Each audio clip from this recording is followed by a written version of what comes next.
Female pattern baldness की first grade है ये। अब देख रहे हैं कि अगर हम माउथ की बात करें, पार्टीशन की बात करें, तो ये वाइड होती जा रही है, बीच बीच में ना स्पेसिंग हो गई है, बाल कम होते जा रहे हैं। इसे हम विज्ञान की भाषा में एलोपेशिया एंड्रोजेनेटिका और आम भाषा में फीमेल पैटर्न बाल्डनेस बोलते हैं। ये मेल पैटर्न बाल्डनेस की तरह से ही होता है और इसके अंदर बाल धीरे धीरे करके थिन होते हैं, इसमें बाल झड़ते कम है। मैं आपको अगर ट्राइकोस्कोप में दिखाऊं तो आप देखिए इंट्रोफॉलिकुलर स्पेस जो है वो बढ़ता जा रहा है। आपको ज़्यादा दो किस्म के बाल नजर आ रहे हैं। बीच में जो ब्लैक हेयर है वो है टर्मिनल हेयर, जो बारी ब्राउनिश हेयर नजर आ रहा है वो है वेलस हेयर। तो धीरे धीरे करके टर्मिनल हेयर वेलस हेयर में कन्वर्ट हो जाते हैं। ये क्लासिकल पहचान होती है फीमेल पैटर्न बाल्डनेस की।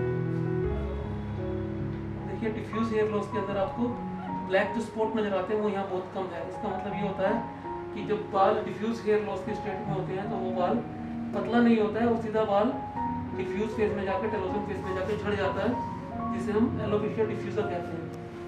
और ये जो पेशेंट है ये क्लासिकल फीमेल पैटर्न बाल्डनेस का पेशेंट है। इसके अंदर बाल धीरे धीरे थिन होने शुरू हो जाते हैं और बाल्डनेस नजर आती है। फीमेल पैटर्न बाल्डनेस जेनेटिक कारणों से और हार्मोनल कारणों से दोनों होती है। फीमेल पेशेंट को थायराइड है, पीसीओडी है, या फिर फैमिली के अंदर जेनेटिक है, मदर या फादर की फैमिली से आ सकता है फीमेल्स के अंदर ही। तो इस तरह से आप देख रहे हैं कि धीरे धीरे करके बाल थिन होने शुरू हो जाते हैं। मैंने आपको बहुत सारे वीडियो के अंदर बताया है कि बालों का एक लाइफ साइकिल होता है। बालों के लाइफ साइकिल में बाल एनाजन, केटाजन, टेलोजन इन तीन फेज से गुजरता है। ये एनाजन फेज आप देख सकते हैं। एक सिर के अंदर जितने भी बाल होते हैं उसमें से 90% बाल एनाजन फेज में होते हैं।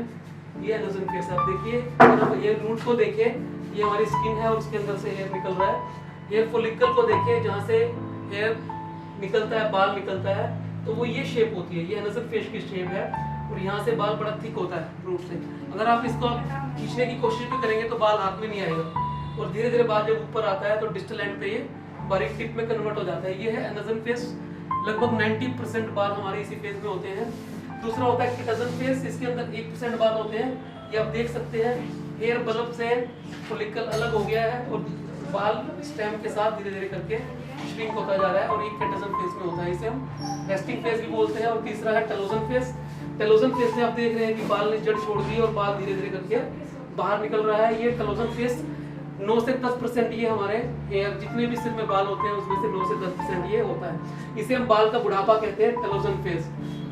जब डिफ्यूज फेज में बाल होते हैं, टेलोजन एफिलियम के स्टेट में बाल होते हैं, तो बाल टेलोजन फेज में चले जाते हैं। जैसे व्यक्ति जब बूढ़ा होता है और मरने की स्थिति में आता है तो पहले उसका बुढ़ापा आता है, तो इसी तरह से बाल का ये बुढ़ापा है जिसे हम टेलोजन फेज बोलते हैं। ये पूरा का पूरा बालों का लाइफ साइकिल 3 से 5 साल का होता है और ऐसे ऐसे बहुत सारे साइकिल हमारे बालों को मिले होते हैं। मेल पैटर्न बाल्डनेस के अंदर जब हम देखते हैं बालों को कि फ्रंट में और वर्टेक्स पे से बाल धीरे धीरे करके निकल जाते हैं, लेकिन ओसिपिटल रीजन पे बाल बचे होते हैं, क्योंकि ओसिपिटल रीजन एक ऐसा रीजन है जिसे हम सेफ जोन मानते हैं और यहाँ से बाल नहीं जाते।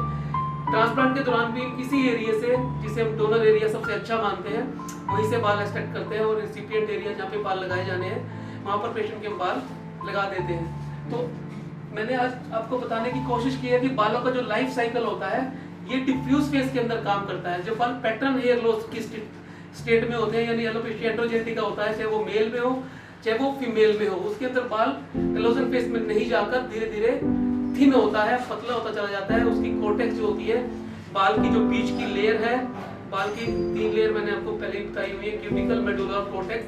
जो बीच की लेयर होती है कोर्टेक्स, वो धीरे धीरे करके श्रिंक होती है और बाल पतला होके खत्म होना शुरू हो जाता है। तो बेसिक डिफरेंस ये होता है एलोपेशिया एंड्रोजेनेटिका और टेलोजन एफिलियम में। तो दोस्तों आज हमने चर्चा की ट्राइकोस्कोपी के अंदर एलोपेशिया एंड्रोजेनेटिका कैसा नजर आता है, बालों का लाइफ साइकिल प्रैक्टिकली होता कैसा है।